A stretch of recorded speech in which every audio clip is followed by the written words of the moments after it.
አጥንት የሚከስከስ ደም የሚፍሰስላት እንቻ ሀገር ጭራ አይደፍራትም ጠላት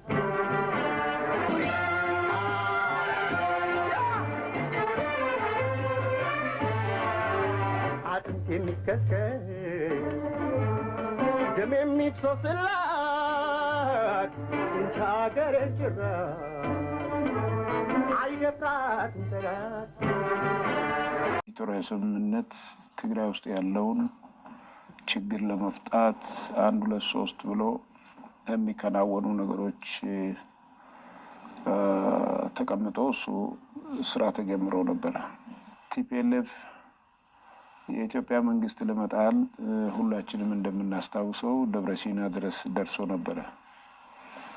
ከደብረሲና በኢትዮጵያ መንግስት በሰራዊትና በህዝቡ ያንዳይሆን ከሽፎ ወደ ትግራይ እንዲመለስ ተብሏል። ትንሽ እዛ አካባቢ ያለውን ነገር ልነግር ፈልጌ ነው ይሄን ማነሳው። ቲፒኤልኤፍ ከደብረሲና ሲመለስ እኮ ሙሉ በሙሉ ቲፒኤልኤፍ የሚባል ነገር ሁለተኛ ምንም አይነት እንዳይነሳ አድርጎ መጨረስ ይቻል ነበር። መቀሌ መግባት ይቻላል። እስከ መረብ ድረስ ድንበራችንን መዝጋት እንችል ነበር። ነገር ግን ከኢትዮጵያ መንግስት ሰላም ፈላጊነት መቀሌም አልተገባምና የትግራይ ራያ ከደረሰ በኋላ የኢትዮጵያ ሰራዊት ቆመዋል። መንግስት ለምንድን ነው ወደ ትግራይ መግባት ያልፈለገው? ተረጋግተው በጥሞና ራሳቸውን እንዲያዩ ነው። ኦልሬዲ ከቆቦ እስከ ደብረሲና ድረስ ለመድረስ 4 ወር ነው የፈጀባቸው። ከደብረሲና ወደ ቆቦ ለመድረስ ደግሞ ሲመለሱ ማለት ነው በዚህ በተቃውሞ 13 ቀን ነው የፈጀባቸው። የተወሰነ ጊዜ ቆይቶ ለሶስተኛ ጊዜ ሌላ ጦርነት ነው የጀመሩት። ይሄ ሁሉ ጦርነት ጀምረውም በሶስተኛ ጊዜም ተሸነፉ። ግን ፕሪቶሪያ መጣ። ከዚህ የተነሳ የፕሪቶሪያ ስምምነት አሁንም የአዲስ አበባን ወይም ደግሞ የፌዴራል መንግስትን መቀየር የሚያስችላቸው ስላልሆኑ እነሱን ወደ ስልጣን ለማምጣት እንደገና የዛሬ 50 ዓመት ለ50 ዓመት በውጊያ ውስጥ ቆይቶ አሁንም እነሱን ለስልጣን ለማምጣት ወጣቶችን እየሰበሰቡ እና የፕሪቶሪያን ስምምነት አፍርሰው የራሳቸውን መንግስት ይፈልጉ ነበር። አደረጉት።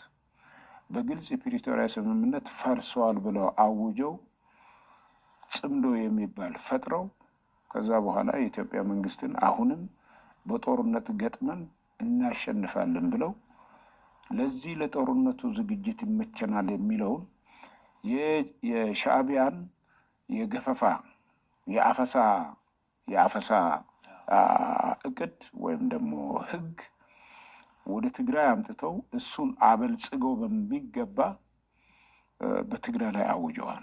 ስለዚህ ይሄን አደረጉ። አሁን ያው ባለፈው ጊዜ ስንገናኝ በነበረ ሁኔታ ሳይሆን አዲስ ውጊያ ለመክፈት ዝግጅት እያደረጉ ነው። ግን ልዩነት አለው። ባለፈው ጊዜ ቲፒኤልኤፍ ራሱ ነው ለመዋጋት የሚፈልግ የነበረው። አሁን ግን ሪጂናል ሆነዋል። ከሶማሌ እስከ ካርቱም ድረስ ነው ያለው። ከፕሪቶሪያ ስምምነት በኋላ ናይሮቢ ላይ በተለይ የወታደራዊ አዛዦቹ በተገኙበት የፕሪቶሪያ ስምምነትን ማስፈጸሚያ ተጨማሪ ስምምነት ሲደረግ እርስዎም ነበሩ። በአጋጣሚ እኔም በቦታው ነበርኩኝ። የነበረውን ተስፋ ወደፊት ሊመጣ የሚችለውን ሰላም ብዙዎች በጣም በመልካም ሁኔታ ሲገልጹት ነበረ። ያ እንደሚቀጥል ብዙዎች ተስፋ ቢያደርጉም በሂደት ግን እየተሸረሸረ መጣ። ያቀረብኳቸው ቅድመ ሁኔታዎች አልተመለሱም በሚል ሁለቱ አካላት እርስ በርስ መካሰስ ጀመሩና አሁን እዚህ ደረጃ ላይ ደረሱ። ያኔ የፖለቲካ ውይይቱን ጀምሮ ተፈጥሮ የነበረውን የሰላም ተስፋ ማስቀጠል ያልተቻለበት ምክንያት ምንድን ነው? አንደኛ ነገር የማያገባው አካል በዚህ ጉዳይ ላይ ስለገባ ነው። ማነው የማያገባው ብለን ልናነሳ እንችላለን። የቲፒኤልኤፍ ሃርድኮር አለ። እነዚህ ሰላምን አይፈልጉም። በምንም መልኩ ሰላምን አይፈልጉም። ሰላም ካለ እነዚህ ሰዎች ወደ ፍትህ ይቀርባሉ፣ ወደ ፍርድ ይቀርባሉ። እነሱ ፖለቲካውን ያደፈርሳሉ። ፖለቲካውን ሲያደፈርሱ በዚህ ፖለቲካ ውስጥ እነሱ ደህንነታቸው ይቀበራል። ለምሳሌ ልንገርህ፣ ዲዲአር አለ፣ የዲሞቢላይዜሽን በዲሞቢላይዜሽን የወጡ ሰዎች 10-15 ሺህ 20 ሺህ አይደርሱም። አንደኛ። ሁለተኛ ከባድ መሳሪያ ማስረከብ አለባቸው ተባለ፣ አላስረከቡም። ያስረከቡት የተበላሸ አንተም እኔም በቴሌቪዥን እንዳየ ነው ደብቀው አሁን ታንኮችንና አየር መቋሚያ እያወጡ እያሳዩ አይደለም። ስለዚህ ቲፒኤልኤፍ መሳሪያውንም አላስረከበም። ያንን ግን አምባሳደር ሂደቱ ላይ ጥያቄ ማንሳት አይቻልም ነበር ወይስ ይሄ ሁኔታ ምን ጥያቄ? ለምሳሌ እነዛ መሳሪያዎችን በአብዛኛው ከመከላከያ ሰራዊት ያገኟቸው ናቸው እና ይታወቃሉ ብዬ ገምታለሁ የመሳሪያዎቹ አይነት። ስለዚህ እነዚህን እናስረክባለን ሲሉ አይ እነዚህ መሳሪያዎችም አሉ ብሎ መጠየቅ አይቻልም ነበር? ሎክ መጠየቅ ብቻ አይደለም ማስገደድም ይቻል ነበረ። ነገር ግን ምንድን ነው መሰለ አለን ብሎ ያስረከቡትን መሳሪያ የአፍሪካ ህብረት የኦብዘርቬሽን ቲም አደራጅቶ በኬንያ ጀነራል የሚመራ መድበዋል። በዛ ቦታ ላይ እነሱ ባሉበት ነው ይሄ መሳሪያ የሚቀርበው። እነዚህ የደበቋቸው መሳሪያዎች እንዳሉ ይታወቃል። ይሄ ደግሞ ይህን ዝግጅት ሊያደርጉ እንደሚችል ግምት ሊኖር ይችላል። ነገር ግን ምንድን ነው ዞሮ ዞሮ ራሳቸውን የሚጎዳ እንጂ ሌላ የሚጎዳ አይደለም። መጠየቅ የኢትዮጵያ መንግስት አላቀረቡ በሚል ወደዚህ አተካሮ የሚገባ የለም። ኃላፊነት የተሰጠ ቡድን አለ። ይሄንም በሂደት እስኬጁሉ ተቀምጦለት ነው እያስረከበ የሚወጣው። ስለዚህ ሁሉም ሰራዊት በዲዲአር ይወጣል ነው። ነገር ግን ቲፒኤልኤፍ ያንን በዲዲአር ይወጣል የሚለውን ነገር ከማድረግ ይልቅ ይሄ እንዲሆን ስለማይፈልግ በሂደት የማጭበርበር ተግባር ነው የተፈጠረው። ይሄ ኦብዘርቭ ሊያደርጉ የተመደቡትን በትክክለኛ ቦታ እየሄዱ ኦብዘርቭ እንዳያደርጉ ተደርጓል። የኢትዮጵያ መንግስት እኮ በፕሪቶሪያ ስምምነት መሰረት መያዝ ያለበትን ቦታ እኮ አልያዘም። ሞራልንም ለመጠበቅ ተብሎ ነው፣ ሌላ ነገር የለውም። እና ይሄ ወደ ሰላም እንመጣለን የሚል የኢትዮጵያ መንግስት ጽኑ እምነት ነው። ያንን ግን ቢትራ ያደረጉ ከዱትና ከሻዕቢያ ጋር ተስማሙ። ገዳዮቻችን ናቸው፣ ዘራፊዎቻችን ናቸው፣ ሴቶቻችን ደፋሪዎች ናቸው፣ አሰቃቂ በሆነ መንገድ ብሎ ከከሰሷቸው ጋር ጽምዶ ፈጥሮ ወይም ቅንጅት ፈጥረው ወይም ቃንጃ ፈጥረው የኢትዮጵያ መንግስት እንጥላለን ብሎ እንደገና ለውጊያ ተደራጁ። ስለዚህ የፕሪቶሪያ ስምምነት የኢትዮጵያ መንግስት እንደውም ማድረግ መያዝ የሚገባውን ቦታ ሳይዝ ለነሱ አድቫንቴጅ የሰጠ ጦርነቱ ሳያልቅ ያ የተፈናቀለው ህዝብ ወደ ቦታው እንዲመለስ ምግብ እንዲያገኙ ለህዝብ የላከ እነሱ አቶ ጌታቸው ረዳን ሲያባርሩ እሺ ማን ይሆናል ተብሎ ታደሰ ወረደን ቦታው ላይ አስቀመጠ። ፍላጎታቸውን ጠብቆ ይኖረ ነው። ስለዚህ አለመተማመኑ የተፈጠረው ወዲያው ነው ማለት ነው። ምክንያቱም ዲዲአር የተጀመረው የፕሪቶሪያ ስምምነት በተፈረመ በወራት ውስጥ ነው። የቲፒኤልኤፍ አለመታመን መሳሪያ በማስከበር ባለማስከበር አይደለም። ቲፒኤልኤፍ መጀመሪያውን የሚታመን ድርጅት አይደለም። ቲፒኤልኤፍ የማይታመን ድርጅት የሆነበት ምክንያት ምንድነው? 21 ዓመት ሙሉ እንደ ባሪያ ሲያገለግለው የነበረውን ሰራዊት የራሱን ጓደኛ አብሮ ተኝቶ በአንድ ቀን ሌሊት ማረዱ ነው። ከዚህ በላይ ቲፒኤልኤፍ እድሜ ልክ ማንም የማያምነው ድርጅት ነው። ነገር ግን እንግዲህ ሁላችንም ሰምተናል። ስንት ሺህ ከ600 እስከ 1 ሚሊዮን ወጣቶች አልቀውብናል ብሎ ነው የተናገሩት። ይሄ ሁሉ ወጣትን ያስጨረሰ ጋንግ የቲፒኤልኤፍ ጋንግ መሪ አሁን በፕሪቶሪያ ስምምነት እምነት ተጥሎበት ይሄን ይፈጽማል የሚል ጂል የለም በኢትዮጵያ። የኢትዮጵያ መሪዎችም አመራሩም የሰራዊቱም እንደዚህ አይነት የሚጃጃሉ አይደለም። ነገር ግን ጉዳዩ የአፍሪካ ህብረት ያደረገው እና ከአፍሪካ ህብረት የተውጣጡ የቀድሞ የሁለት ሀገር ፕሬዚደንቶች የሚያደራድሩት የአሜሪካ መንግስትም የተሳተፈበት አውሮፓም የተሳተፈበት ዓለም አቀፋዊ ደረጃን የያዘ ስምምነት ነው። በዚህ ስምምነት አንድ ታንክ አስረክበዋል፣ አንድ ታንክ ቀብረዋል፣ ዙ-23 አንድ አስረክበዋል፣ አንድ ቀብረዋል ብለህ በዚህ አትጨቃጨቅም። ማን ነው ይሄንን ኦብዘርቭ የሚያደርገው? የኦብዘርቭ ቲም ተመርጦ እዛ ተቀምጠዋል። ስለዚህ የሚፈለገው ነገር ምንድን ነው? ከመንግስት ተፈላጊውን ነገር ሁሉ ማድረግ ነው። ሁሉንም አይነት የሶሻል ሰርቪስ የተባሉ ነገሮችን አቬይለብል አድርጓል። የኢትዮጵያ መንግስት አዘጋጅቶ ኦልሬዲ ተጀምሯል። ከዛ በተረፈ በዚህ በእህል ይሁን በተለያዩ ነገሮች ህዝቡ እንዳይጎዳ አድርጓል። ነገር ግን የዚህ የጋንግ አስተሳሰብ ሰላምን ትግራይ ማምጣት አይደለም፣ ራስን ከተጠያቂነት ማዳን ስለሆነ ወደ ቦታቸው ገብተው ወደ የተፈናቀሉት ወደ ቦታቸው እንዲመለሱ ህብረተሰቡ ተገቢውን የሆነ አገልግሎት እንዲያደርግ፣ ትምህርት ቤት ፕሮፐርሊ እንገቡ፣ ዲዲአር በሚገባ እንዲሄድ፣ ሰራዊቱን በሙሉ እንዲያስወጣ ማድረግ ነበረ። በተለይ ሰሞኑን ህወሓት በትግራይ የተለያዩ ከተሞች ስብሰባዎችን ሲያደርግ ነበረ። እርስዎ አሁን እነዚህ ኃይሎች ተጣመሩም አልተጣመሩም የኢትዮጵያ መንግስት ማሸነፍ የሚችሉበት አቅም የላቸውም እያሉ ነው። ህወሓት ደግሞ ከዚህ በተቃራኒ ነው እያለ ያለው። እንደውም ከፍተኛ የሚባሉት አመራሮቹ በግልጽ ወጥተው ህልውናችን የሚረጋገጠው በብልጽግና መቃብር ላይ ነው እያሉ ነው። የተለያዩ ስብሰባዎችን እያደረገ ነው። ቲፒኤልኤፍ በትግራይ የተለያዩ ስብሰባዎችን ያደርጋል እያልከኝ ነው? አዎ አይቻለሁ። በስብሰባ ምን ሰማ? ቲፒኤልኤፍን የሚደግፍ ሀሳብ ሰማ? ለእናንተ ለሽማግሌዎች የምናፈሰው ደም የለንም፣ የምንከሰክሰው አጥንት የለንም። እኛ ጦርነት አንፈልግም፣ ይበቃናል። ከአሁን በፊት የቆሰልነው የቁስላችን አልዳንም። የእነዚህን የተሰዉት እናቶች እንባ አልደረቀም። ውረዱ ሲባል ነው የሰማነው በስብሰባው፣ በራሳቸው ስብሰባ። አንድ ግን ተጨባጭ የሆነ ፋክት ልንገርህ። ቲፒኤልኤፍ ሊጠይቅህና አሁን ነው ወይስ ደብረሲና በነበረበት ጊዜ ነው ጉልበት የነበረው? መቼ ነው? አሁን ነው ጉልበት ያለው ወይስ ያኔ? እኔ እሱን ነው የምጠይቅህ። እኔ ልመልሰው ጥያቄህን። ቲፒኤልኤፍ የተሻለ ጉልበት የነበረው ደብረሲና የሚያደርሰው ጉዞ ወቅት ነው። ያኔ የሰሜን ዕዝን ትጥቅ አግኝተዋል። የኢትዮጵያ ሰራዊት መቀሌ የገባኑም ከመቀሌ ዊዝድሮ ሲያደርግ የኢትዮጵያ ሰራዊት አስወጣም ብሎ ፎክረዋል። ህዝቡን ከጎኑ አሰልፈዋል። መሳሪያዎችን አግኝተዋል። ሌሎችም በጣም ከፍተኛ ነገር ኢንተርናሽናል ዲፕሎማቲክ እንትን ነበራቸው።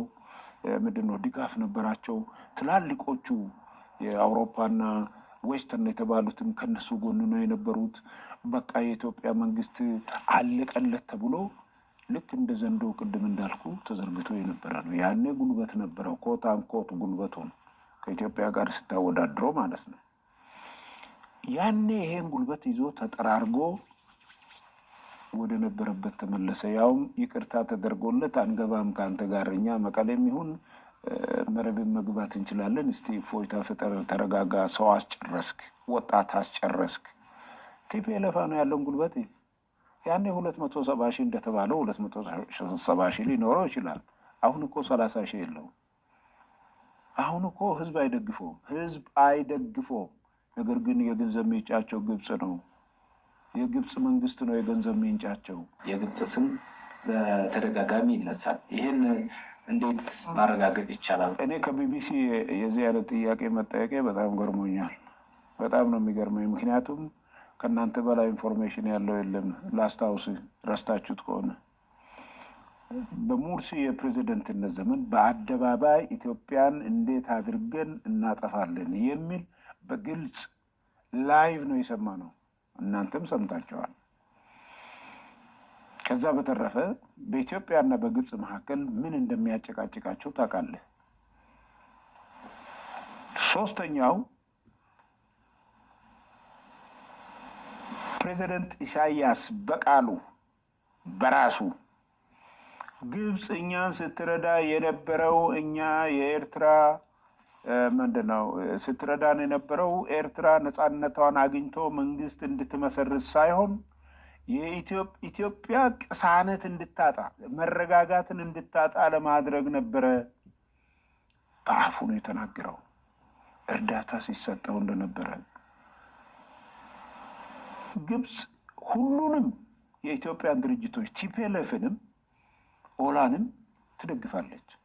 ግብጾች በአደባባይ የተናገሩት ነው። ይሄ ብቻ አይደለም፣ የግብፅ ሚዲያዎች በሙሉ ይሄን ነው የሚናገሩት።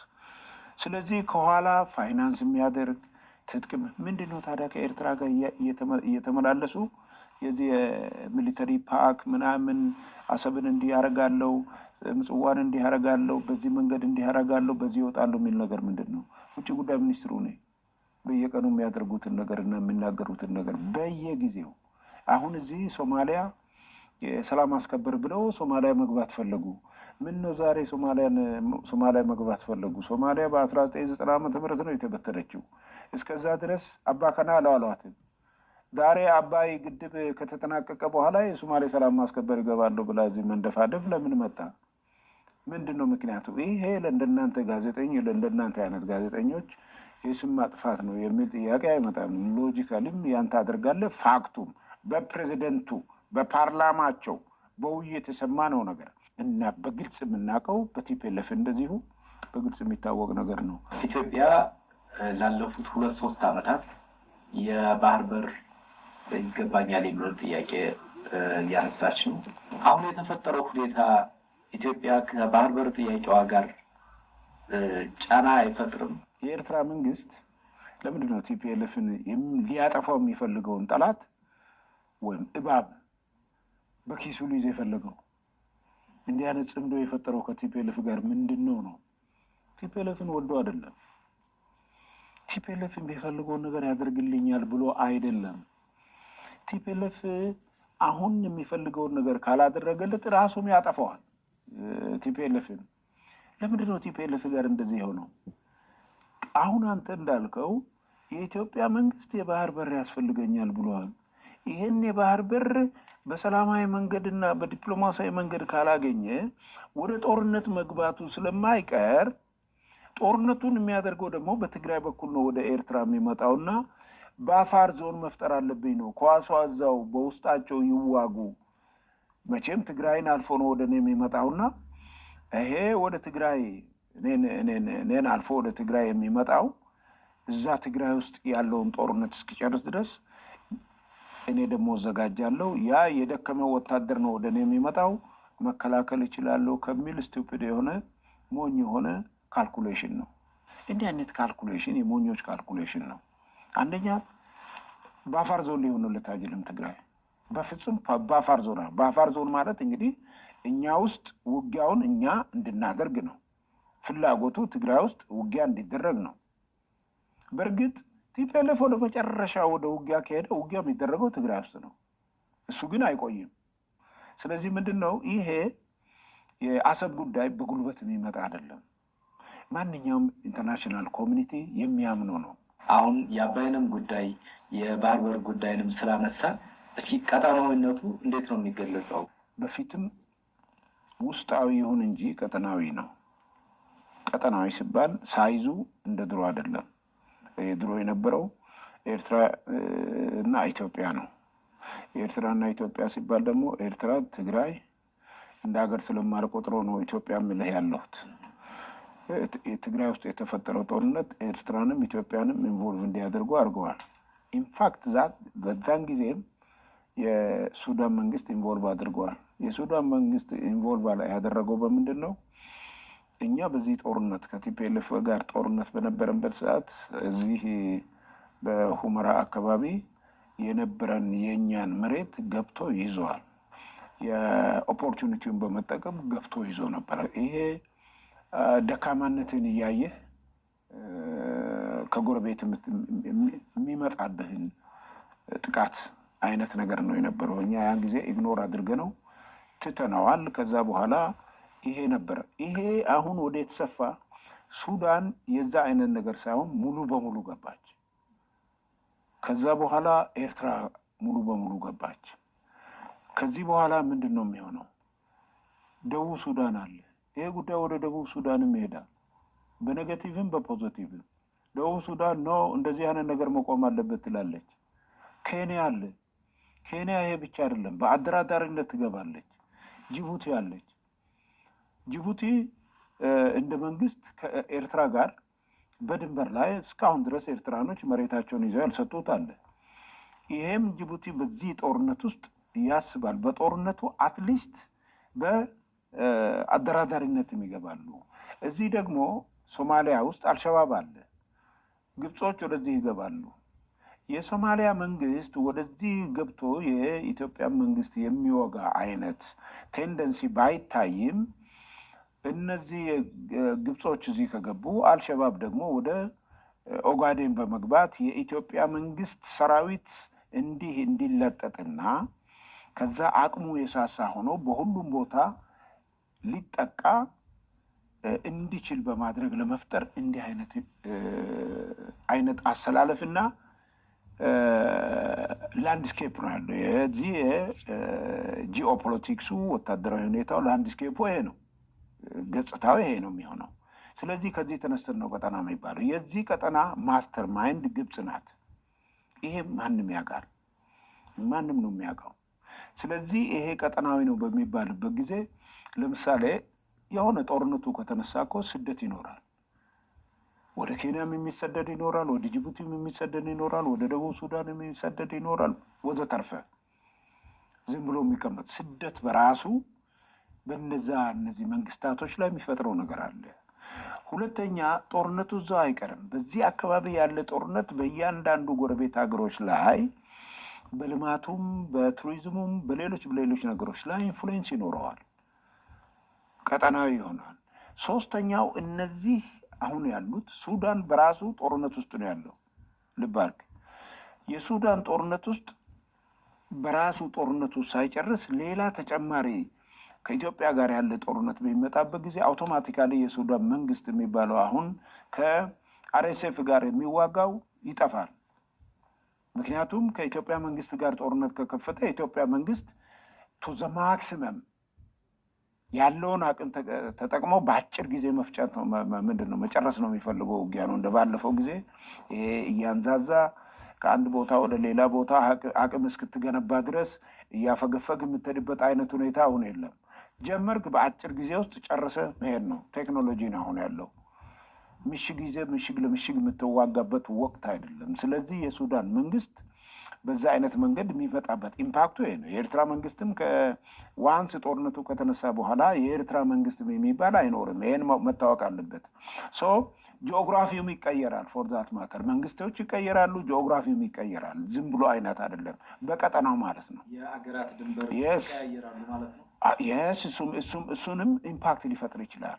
ለምሳሌ ያክል በትግራይና በኢትዮጵያና በኤርትራ መካከል ያለው ዲማርኬሽን የለም እኮ። እሱም ራሱ ሌላ ችግር ይፈጥራል። በኋላ ሌላ ችግር ይፈጥራል። ይሄ ይያዛል። የኤርትራ መንግስት አይኖርም። የኤርትራ መንግስት በማይኖርበት ጊዜ ምንድን ነው ሊመጣ የሚችል? አይኖርም። አይኖርም። በራሱ ይጠፋል። አይኖርም። ጦርነት አይደለም እንዴ? አሁን እኮ ጦርነት በሚሆንበት ጊዜ ሎክ ደጀንና ፍሮንት የሚባል ነገር የለም። አሁን በዚህ ዘመን የሚፈጠር ጦርነት ደጀንና ግንባር የሚባል የለውም። ሁሉም ግንባር ናቸው። ይሄ ማለት ምንድን ነው? አስመራና በባድመ አካባቢ ያለው ግንባር አስመራ ደጀን ሆኖ ባድመ ግንባር ሊሆን አይችልም። ሁለቱም ግንባር ናቸው። ካርቱም ግንባር ሆኖ አልፋሻ ማነው? ካርቱም ደጀን ሆኖ አልፋሻ ግንባር አይሆንም። ሁሉም አንድ ናቸው። ስለዚህ የሚሆነው ነገር ምንድን ነው? መንግስታትም ይቀያየራሉ። ጂኦግራፊም የሆነ ያን የሚፈጠር ነገር ይኖራል። አሁን ይሄ እዚህ ይሆናል፣ ይሄ እዚህ ይሆናል ብዬ ያን ማድረግ አልችልም። ነገር ግን ሪዛልቱ ይሄ ነው። ይሄ ግን አያስፈልግም። ይሄ ጽምዶ ለተባሉ ቢተዉት፣ ይሄን ሁኔታ ትተው በድርድር ቢጨርሱ። በድርድር ማለት ምንድን ነው? የኤርትራ መንግስት የነካው የለም። አንድ ነገር ልንገርህ፣ የኤርትራ መንግስት ሉዓላዊነት ስለ አሰብ ሲነገር ሉዓላዊነት ነኩ አለ። የኤርትራ መንግስት ስለ ሉዓላዊነት የማንሳት ሞራሉ የለውም። ለምን? መንግስት ሆኖ ኢትዮጵያን እየበጠበጠ እኛ አሰብ ተደራድረን ይስጠን ስላልን እንዴት ነው ስለ ምንድነው ሶቨርኒቲ የሚያነሳ ሉዓላዊነት የሚያነሳ? አንድ መንግስት እኮ የሌላው ሉዓላዊነት ከተከነካ ስለ አንተ ሉዓላዊነት አትናገርም። ማንም አንተ ካደረግከው በላይ የእሱን ሉዓላዊነት ለማስከበር እርምጃ ይወስድብሃል። ስለዚህ ይሄ ይቅር። የቲፒኤልኤፍ ጉዳይ ከሆነ ደግሞ ለትግራይ ህዝብ አያዝንም። ምክንያቱም ወንበዴው እዛ ያለው ይሄ ሃርድኮሩ እሱ ባይቀይርም ህዝቡ ግን እምቢ ማለት አለበት። በቃ ጦርነት በቃ። የፋኖ እርስ በራሳቸውም ያው ችግር ውስጥ ነው ያሉት። ይሄኛው ኦሮሚያ አካባቢ ያለው ዝርፊያ ካለው ቆሞ የሚዋጋና ለውጥ የሚያመጣ ቱ ጊቭ ዩ እኔ ግልጽ የሆነ ነገር ልንገርህ። 4 ኪሎ ሰው የለም ቢባል አንዳቸውም 4 ኪሎ መጥቶ አይዙ። ፋኖ ይሁን ኦላ አይመጡም በጭራሽ። ምንና አይመጡም። ካፓሲቲም የላቸውም። መጥቶም የሚያደርጉት ነገር የለም። ምን ያደርጋል? እስኪ ማን ነው የሚመጣው? ዘመነ ካሴ ነው የሚመጣው? ማን ነው መጥቶ 4 ኪሎ ገብቶ 4 ኪሎ ክፍት ነው ብትላቸው አይመጡም። መጥቶም ምን ሊያደርጉ? ስለዚህ ይሄ ይቅር። በቃ ገንዘብ ከፈለጉ ከመንግስት ጋር ተደራድረው ይስጣቸው። መንግስት ገንዘብ ከሆነ የሚፈልጉት። አለበለዚያ የህዝብ ጥያቄ መመለስ ከሆነ ይኸው ህዝቡ ተውኝ ያለ እኮ በምርጫው ይተውት። ሰላም እናምጣ።